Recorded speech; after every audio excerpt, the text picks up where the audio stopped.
ബിസ്മില്ലാഹിർ റഹ്മാനിർ റഹീം വസ്സലാത്തു വസ്സലാമു അലാ മൻ അർസലഹു ഹുദൻ ഹുവ ബിൽ ഇഹ്തിദാഇ ഹഖീഖുൻ. വസ്സലാത്തു അള്ളാഹുവിൻ്റെ മഹത്തായ റഹ്മത്തും വസ്സലാമു അള്ളാഹിൻ്റെ രക്ഷയും അലാമൻ ഒരുത്തരുടെ മേലുണ്ടാകട്ടെ അർസലഹു ആ ഒരുത്തരെ അള്ളാഹു അയച്ചു ഹുദൻ ഹിദായത്തിലാക്കാൻ വേണ്ടി അയച്ചു. ഹുവ ബിൽ ഇഹ്തിദാഇ ഹഖീഖുൻ ഹുവ നബി സല്ലല്ലാഹു അലൈഹി വസല്ലമ തങ്ങൾ ബിൽ ഇഹ്തിദാഇ ഹിദായത്ത് ലഭിക്കപ്പെടൽ കൊണ്ട് ഹഖീഖുൻ അവകാശപ്പെട്ടവരാണ്. ഇനി ആദ്യം മുതൽ ശറഹ് നോക്കാം. ഖൗലുഹു ആദ്യം തന്നെ തുടങ്ങുന്നത്. ഈ ഹു എങ്ങോട്ടാണ് മടങ്ങുന്നത്? മടങ്ങാൻ വേറൊന്നുമില്ലല്ലോ. ഖൗലുഹു അൽഹംദുലില്ലാ എന്ന ഖൗല് മുളാഫിനെ കളഞ്ഞിട്ട് മുളാഫിന് ഇലൈഹിയെ അതിൻ്റെ സ്ഥാനത്ത് വെച്ചതാ. അപ്പോൾ ഹാദാ ശർഹു ഖൗലിഹി അൽഹംദുലില്ലാ എന്നുണ്ടാവും. ഖൗലുഹു എന്നിടത്തുള്ള ളമീർ യഥാർത്ഥത്തിൽ മടങ്ങാൻ സ്ഥലമില്ല. ഒരു ഖൗല് വേണമെങ്കിൽ ഒരു ഖായിൽ വേണമല്ലോ. പറഞ്ഞ ആളുണ്ടാകുമ്പോഴല്ലേ പറച്ചലുണ്ടാവുള്ളൂ. ഖൗലുഹു എന്ന് പറഞ്ഞാൽ യഥാർത്ഥത്തിൽ മുസന്നിഫിൻ്റെ ഖൗൽ തന്നെ ആണല്ലോ. പക്ഷേ മുസന്നിഫിനെ കുറിച്ചിട്ടൊന്നും മുമ്പ് പറഞ്ഞിട്ടില്ല. മടക്കാനപ്പം കഴിയില്ല. അപ്പം ഖൗല് എന്ന് പറഞ്ഞാൽ അവിടെ ഒരു ഖായിൽ ഏതായാലും ഉണ്ട്. അപ്പം ഖൗലുൽ ഖായിലി എന്നാ പറയാം. അവർ പറയപ്പെട്ടത് പോലെയാണ്. പിന്നെ നമ്മൾ ഖായിൽ ആരാന്ന് മനസ്സിലാക്കുമ്പോൾ പിന്നെ അത് മുസന്നിഫാണ് എന്ന് നമുക്ക് തിരിയും. അൽഹംദുലില്ലാ എന്ന ഖൗലിനെ വിവരിക്കലാണ്. ഇഫ്തതഹ കിതാബഹു മുസന്നിഫ് തങ്ങളെ കിതാബിനെ തുടങ്ങി. ഇഫ്തതഹ എന്ന് പറയുമ്പം ബിസ്മിയെല്ലാം പറഞ്ഞുകൊണ്ട് നമ്മളെ വിഷയത്തിൻ്റെ ഡോറ് ഇപ്പോൾ തുറക്കുകയാണ്. ഒരു ചാവിയിൽ ഇങ്ങനെ തുറക്കണ പോലെ. അപ്പോൾ ഒരു തുറക്കലുണ്ടല്ലോ അവിടെ. ഇഫ്തതഹ എന്ന് പറയുന്നത് മാന ഇബ്തദ എന്ന് തന്നെയാണ്. അപ്പോൾ മുസന്നിഫ് തൻ്റെ കിതാബിനെ തുടങ്ങി ബിഹംദില്ലാഹി അള്ളാഹുവിനെ സ്തുതിക്കൽ കൊണ്ട് തുടങ്ങി. ഹംദ് കൊണ്ട് തുടങ്ങുന്നതിനെ കുറിച്ച് ഹദീസിലൊക്കെ വന്നതാണ്. അപ്പോൾ അൽഹംദുലില്ലാ അൽഹംദുലില്ലാ എന്നാണ് ഇവിടെ കൊടുത്തതെങ്കിൽ അൽഹംദുലില്ലാ എന്ന ലഫ്ദിനിക്കാണ് പറയപ്പെട്ട പ്രത്യേകതകളൊക്കെ മനസ്സിലാക്കും. മുസന്നിഫ് അള്ളാനെ സ്തുതിച്ചു കൊണ്ടാണ് തുടങ്ങിയത്. അതിൻ്റെ കാരണമാണ് പറയണത്. അത് അൽഹംദുലില്ലാ എന്ന സ്വീഗ കൊണ്ട് തുടങ്ങി എന്നതുകൊണ്ടല്ല. അപ്പോൾ അതിന് മാത്രമേ ഈ പറയപ്പെടുന്ന പ്രത്യേകത ഉള്ളൂ എന്ന് തോന്നുമല്ലോ. അങ്ങനെ തോന്നാക്കാൻ വേണ്ടിയാണ് ഇങ്ങനെ കൊടുത്തത്. ബിഹംദില്ലാഹി അള്ളാനെ സ്തുതിക്കൽ കൊണ്ടാണ് മുസന്നിഫ് തങ്ങൾ ഈ കിതാബിനെ രചിച്ചത്. ബഅദ തസ്മിയത്തി ബിസ്മി ചൊല്ലിയതിന് ശേഷം ഇത്തിബാഅൻ പിൻപറ്റിയതിനും വേണ്ടി തുടങ്ങി. ബി ഖൈരിൽ കലാമി കലാമിൽ വെച്ച് ഖൈറായതിനോട് പിൻപറ്റിയതിനു വേണ്ടി, അഥവാ അള്ളാഹുവിൻ്റെ ഖുർആനിനോട് പിൻപറ്റിയതിനു വേണ്ടി. ഇന്ന ഖൈറൽ കലാമി കലാമുല്ലാ എന്നാണല്ലോ. വഖതിദാഅൻ ബിഹദീസി ഖൈരിൽ അനാം മനുഷ്യരിൽ വെച്ച് ഖൈറായവരുടെ ഹദീസിനോട് തുടർന്നതിന് വേണ്ടിയും. അപ്പോൾ ഹദീസിൽ ഖുർആനിലൊക്കെ ഇങ്ങനെയാണ് വന്നിട്ടുള്ളത്. എങ്ങനെ? ബിസ്മിയും ശേഷം ഹംദും കൂടിയാണ് തുടങ്ങിയിട്ടുള്ളത്. അലൈഹി ആ മനുഷ്യരിൽ വെച്ച് ഖൈറായവരുടെ മേലിൽ ഉണ്ടാകട്ടെ. വഅല ആലിഹി അവരുടെ കുടുംബത്തിൻ്റെ മേലിലും ഉണ്ടാകട്ടെ. അസ്സലാത്തു വസ്സലാമു അള്ളാഹുവിൻ്റെ മഹത്തായ റഹ്മത്തും അള്ളാഹുവിൻ്റെ രക്ഷയും ഉണ്ടാകട്ടെ. ആല് എന്നത് ഷരീഫായ അഹ്ലിനെ പറയുള്ളൂ. അഹ്ല് എന്നതിൻ്റെ തസ്ഗീർ ഹൈൽ അതിൽ നിന്നാണല്ലോ ആല് വന്നത്. ഫഇൻ ഖുൽത നീ പറഞ്ഞാൽ. അവിടെ ഫഇൻ ഖുൽത എന്നിടത്ത് ഫ തഫ്രിയാണ്.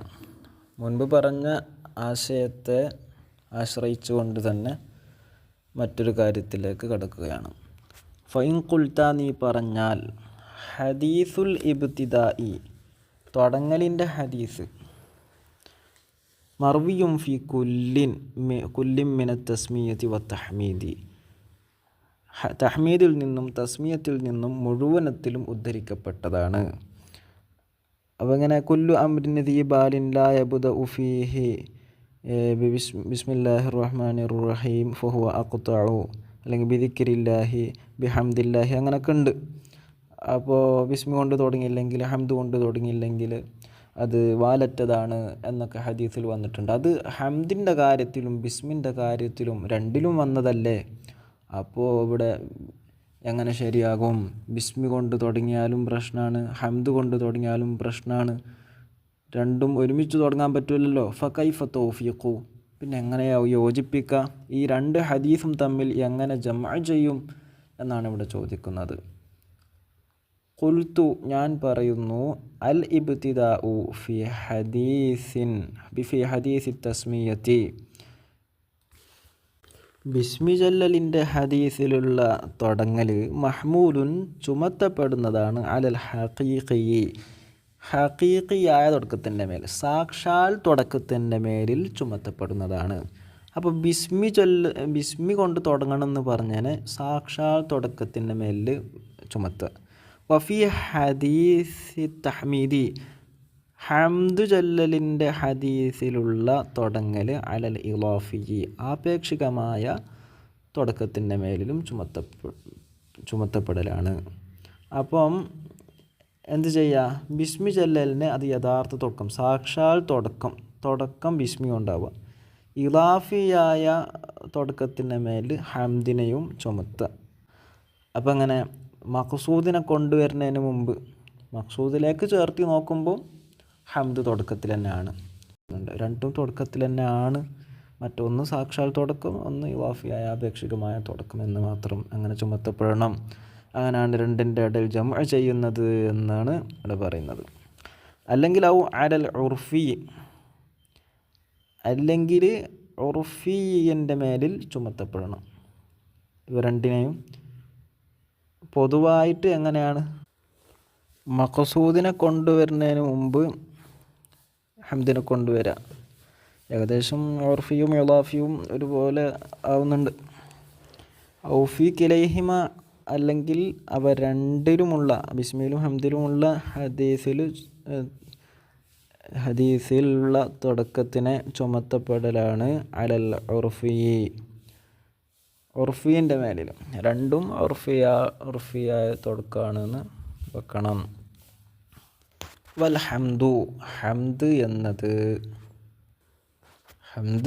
എന്ന് പറയുമ്പോൾ ഒന്നിരിക്കൽ അൽഹംദു എന്ന് മുസന്നിഫ് പറഞ്ഞല്ലോ. അപ്പോൾ മുസന്നിഫ് പറഞ്ഞ അൽ ഹംദു എന്നതിലെ ഹംദ്, അല്ലെങ്കിൽ ഹംദ് ചെയ്യുക എന്നത്, സ്തുതിക്കുക എന്നത്, ഹുവ സനാഉ, അത് സനാ മാത്രമാണ്. അത് സനാ പറഞ്ഞാൽ പുകഴ്ത്തൽ മാത്രമാണ് ഹംദ് എന്ന് പറഞ്ഞാൽ. മുസ്നദിനെയും മുസ്നദ് ഇലൈഹിയെയും ആരിഫിയാക്കുമ്പോൾ ഹസറിനെ ഫലം ചെയ്യിക്കുമെന്നാണല്ലോ. അപ്പോൾ സനാ മാത്രമാണ് ഹംദ് എന്ന് കിട്ടി. എങ്ങനെ പുകഴ്ത്ത? ബില്ലിസാനി, നാവ് കൊണ്ട് പുകഴ്ത്ത, അലൽ ജമീലി, അഴകാർന്ന കാര്യത്തിൻ്റെ മേലിൽ, അഴകായ കാര്യത്തിൻ്റെ മേലിൽ നാവ് കൊണ്ട് പുകഴ്ത്തലാണ് ഹംദ് എന്ന് പറഞ്ഞാൽ. അഴകായ കാര്യം എന്ന് പറഞ്ഞാൽ ആരെടുക്കലെ അഴകായ കാര്യം? ഇപ്പോൾ മതപരമായ അഴകായ കാര്യം, സാംസ്കാരിക, പാരമ്പര്യ, ഏതായാലും വേണ്ടില്ല, പറയുന്ന ആളെടുത്ത് ഇത് ഒരു അഴകായ മതി. ഇപ്പോൾ ഒരാളൊരു കാര്യം ചെയ്യുന്നു, അപ്പോൾ ഞാൻ അദ്ദേഹത്തെ ഹംദ് ചെയ്യുന്നു. പക്ഷേ അത് മറ്റാളെടുക്കൽ അത് ഹംദ് ചെയ്യാൻ മാത്രം ഒരു ജമീലായ കാര്യമായിരിക്കില്ല. അപ്പോൾ അത് എൻ്റെ അടുക്കൽ അഴകായ കാര്യമാണ്. അപ്പോൾ പറയുന്ന ആളിലേക്ക് ചേർത്ത് നോക്കിയിട്ടാണ് അഴകായ കാര്യം എന്ന് പറഞ്ഞത്. നിഅമതൻ കാന, ആ ജമീലായ കാര്യം ഇതരർക്ക് ഗുണമായി സംഭവിക്കുന്നതാകട്ടെ, ഔ ഗൈറഹ, അല്ലെങ്കിൽ നിഅമത്ത് അല്ലാത്തതാകട്ടെ. മറ്റുള്ളവർക്ക് നേട്ടമൊന്നുമില്ല. ഒരാൾ ഭയങ്കര ഇബാദത്ത് ചെയ്യുന്നുണ്ട്, ദിക്ർ ചൊല്ലുന്നുണ്ട്, അപ്പോൾ നമ്മൾ പറയാണ് നല്ല ദിക്ർ ചൊല്ലുന്ന ആളാണ്, നല്ല നിസ്കാരക്കാരനാണ്, നല്ല സ്വാലിഹായ മനുഷ്യനാണ് എന്ന് പറയുമ്പോൾ അതിപ്പോൾ നമുക്കിപ്പോൾ അതുകൊണ്ട് ഉപകാരമുണ്ടോ? അത് മറ്റുള്ളവർക്ക് ഗുണമായിട്ട് ലഭിക്കുന്ന കാര്യമൊന്നും അല്ല. അപ്പോൾ ഏത് നിഅമത്തായാലും നിഅമത്തല്ലാത്തതാണെങ്കിലും അതിന് ഹംദ് തന്നെയാണ് പറയുന്നത്. അപ്പോൾ ഒരാൾ നല്ലോണം നിസ്കരിക്കുന്നുണ്ട്, സുന്നത്തും മറ്റെല്ലാ നിസ്കാരവും മൂപ്പര് നിസ്കരിക്കുന്നുണ്ട്. അപ്പോൾ അയാൾ കണ്ടിട്ട് ബാക്കിയുള്ള ആൾക്കാരും എന്താവുന്നു, നിസ്കരിക്കുന്നു. അപ്പോൾ അതും ഇതരർക്ക് ഗുണമായി സംഭവിക്കുന്നതാണല്ലോ. നമ്മളിതൊക്കെ നിയമത്തല്ലാത്ത കൂട്ടത്തിലല്ലേ പെടുത്തിയത്. ഇപ്പോൾ ഇതാ മറ്റുള്ളവർക്ക് ഇത് ഗുണമായി സംഭവിക്കുന്നുണ്ട്. അങ്ങനെ ആകുമ്പോഴോ അത് ശരിയല്ല. ഇപ്പോൾ ഉദാഹരണത്തിന് ദാനം ചെയ്യുക എന്നത് നടക്കണമെങ്കിൽ തന്നെ മറ്റാളിലേക്ക് വിട്ടു കിടക്കണം. ദാനം ചെയ്യുക എന്നത് നടക്കണമെങ്കിൽ മറ്റൊരാളിലേക്ക് വിട്ട് കിടക്കണ്ടേ? നമുക്ക് സ്വന്തം ചെയ്യാൻ പറ്റുമോ? വേറെ ആൾക്കാരില്ലാതെ പറ്റൂല. എന്നാൽ നോമ്പ് നടക്കണമെങ്കിൽ ഖൈറിലേക്ക് വിട്ട് കിടക്കണോ? മറ്റാളിലേക്ക് വിട്ട് കിടക്കണോ? വേണ്ട. അപ്പോൾ നോമ്പ് എന്നത് ഖൈറു നിഅമത്താണ്, ദാനം എന്നത് നിഅമത്താണ്. അല്ലാഹു എന്നത് അലമാണ് അലൽ അസഹായ അഭിപ്രായ പ്രകാരം. അലമെന്ന് പറഞ്ഞാൽ ഒരു വാദുഇൻ്റെ വദഉ കൊണ്ട് ഉണ്ടാവണമല്ലോ. പക്ഷേ അല്ലാഹു സുബ്ഹാനഹു വ തആല ഈ പേര് കൊണ്ട് മുക്രഹല്ല. അള്ളാഹ് എന്ന പേരെന്നെ വെക്കണം എന്ന് പറഞ്ഞിട്ട് ഇക്റാഹ് ചെയ്തിട്ട് അള്ളാഹിൻ്റെ മേലെ അടിച്ചേൽപ്പിച്ചോന്നല്ലല്ലോ. അതങ്ങനെ വ്യാപകമായിട്ട് അള്ളാഹ് എന്ന പേര് നിലകൊള്ളുന്നു. അപ്പോൾ അത് വദഅ ചെയ്തത് പോലെയായി. ഇപ്പോൾ അതൊരു അലമെന്നാണ് എന്ന് പറയാം. ചിലയിടത്ത് അലമിൻ്റെ സ്ഥാനത്ത് മജറുൽ അഅലാമി എന്നൊക്കെയാണല്ലോ അൽഫിയയിലുള്ളത്. അലമാണോ വസ്ഫാണോ എന്നതിൽ അഭിപ്രായങ്ങളും ചർച്ചകളൊക്കെയുണ്ട്. ദാത്തിനുള്ള അലമാണ്. ദാത്ത് എന്ന് പറയുമ്പം അതിന് അയിനുണ്ടാവണമെന്നില്ല, തടി ഉണ്ടാവണമെന്നില്ല ദാത്താവണമെങ്കിൽ. അൽ വാജിബിൽ വുജൂദ് വാജിബായ ദാത്തിനുള്ളതാണ്. ഉണ്ടാവൽ നിർബന്ധമായ. നമ്മുടെയൊക്കെ വുജൂദ് മുംകിനാണ്, അള്ളാഹുവിൻ്റെ വുജൂദ് വാജിബാണ്. കാരണം അള്ളാഹു ഇല്ലാതിരിക്കൽ അസംഭവ്യമാണ്, അള്ളാഹു ഉണ്ടാവൽ അനിവാര്യമാണ്. നമ്മൾ ഉണ്ടാവൽ അനിവാര്യമല്ല. നമ്മൾ കുറച്ച് കാലം മുൻപ് ഉണ്ടായിരുന്നില്ല, ഇനി കുറച്ച് കാലം കഴിഞ്ഞാൽ ഉണ്ടാവില്ല. അങ്ങനെയാണല്ലോ. നമ്മുടെ ഒരു സിഫത്തും അള്ളാഹുവിനിക്കല്ല, കമാലിൻ്റെയുമില്ല നുഖ്സാനിൻ്റെയുമില്ല. അതാണല്ലോ സുബ്ഹാനല്ലാഹ് എന്നതുകൊണ്ട് അർത്ഥമാക്കുന്നത്. നമുക്കെല്ലാത്തിനും പരിധികളുണ്ട്. ഇപ്പോൾ ഇൽമെടുക്കുകയാണെങ്കിൽ തന്നെ ഇൽമിന് കാരണങ്ങൾ വേണം, പഠിക്കണം, പഠിപ്പിക്കാൻ ആൾ വേണം, ബുദ്ധി വേണം, അങ്ങനെ പലതും ആവശ്യമാണ്. നമുക്ക് കാണണമെങ്കിൽ കാണപ്പെടുന്നത് വേണം, കേൾക്കണമെങ്കിൽ കേൾക്കപ്പെടുന്നത് വേണം. അള്ളാഹ്ക്ക് അതിൻ്റെ ഒന്നും ആവശ്യമില്ല. അള്ളാഹുവിൻ്റെ സിഫത്തിൻ്റെ അസറുകളാണ് നാം കാണുന്നതും അല്ലാത്തതുമായ സർവ്വതും. ഇപ്പോൾ നമ്മൾ ഒരു സ്ഥലത്ത് ഇരിക്കുകയാണ്, ഒരു പെന്നോ കോലോ മറ്റോ കിട്ടിയാൽ അവിടെ ഇങ്ങനെ കുത്തി വരച്ച് അങ്ങനെ വെറുതെ ഇരിക്കുമ്പോൾ ഓരോരോ ഇങ്ങനെ പണിയെടുക്കുമല്ലോ. അപ്പോൾ അത് എന്തിൻ്റെ അടയാളമാണ്? നമ്മളവിടെ നേരത്തെ ഉണ്ടായിനി എന്നതിൻ്റെ അടയാളമാണല്ലോ.